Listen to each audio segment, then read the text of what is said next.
Dudley Moore was born in England in 1935. He suffered from a birth defect called clubfoot. The right foot eventually straightened itself out, but the left foot never was completely normal. Consequently, the kids at school made fun of him because of that, and he was kind of a small kid.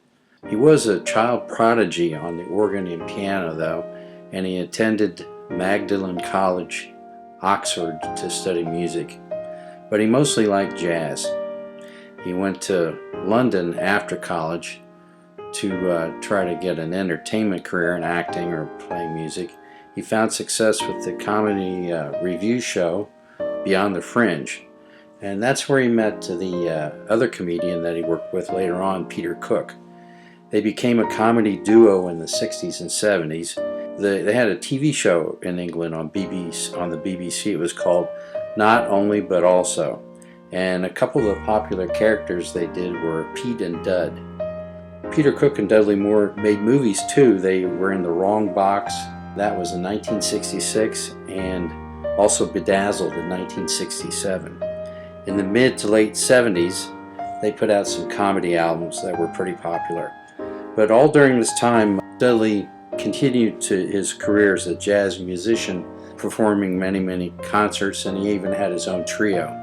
He was married 4 times to actresses Susie Kendall and Tuesday Weld, and also he was married to Brogan Lane and Nicole Rothschild. During those marriages, he had 2 sons. He had a son with Tuesday Weld, born in 1976, and he had a son with Nicole Rothschild in 1995. In 1975, after he married Tuesday Weld, he moved to California and decided to try to make it big in America.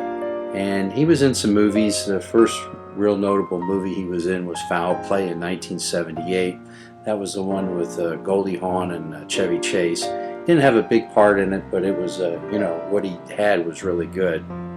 Then also he did the movie 10, which was directed by Blake Edwards. That was in 1979. And of course his big hit was Arthur in 1981, and in that he was in that with Liza Minnelli and John Gielgud. And he was even Oscar nominated for that, but he didn't win. Henry Fonda beat him out for On Golden Ponds. Other movies followed. He did 6 Weeks with, I think that was with Mary Tyler Moore in 1982, Love Sick in 83, and Faithfully Yours in 84, and Mickey and Maude also in 84. One of the worst movies he ever made was Santa Claus, the movie, in 1985. That was a big bomb. He tried to do the Arthur thing again with Arthur 2 in 1988, and that didn't turn out well. So his movie career kind of faded, and he tried to get some TV work going. He did a couple of shows for CBS. 1993 he did Dudley, and in 1994 he was in a show called Daddy's Girls, and they were both canceled. But this whole time he continued doing concerts and musical programs. He actually was fired from the Barbra Streisand movie The Mirror Has Two Faces for not being able to remember his lines. This was the beginning of a condition he had, eventually caused his death. In 1997 he had heart bypass surgery.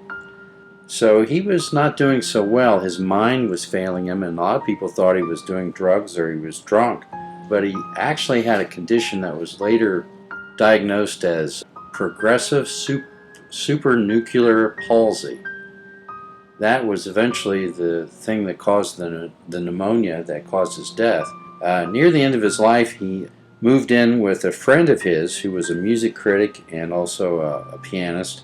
Her name was Rena Fruchter.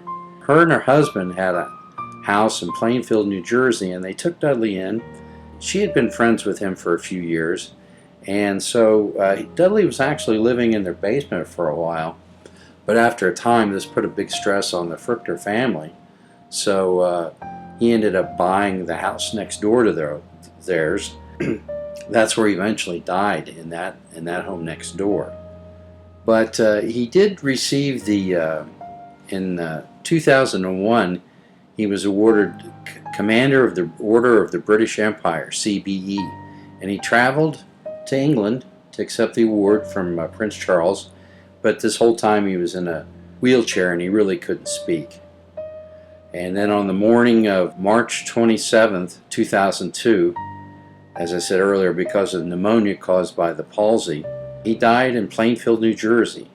Rena Fruchter was said to be holding his hand when he died, and she reported his final words were, "I can hear the music all around me."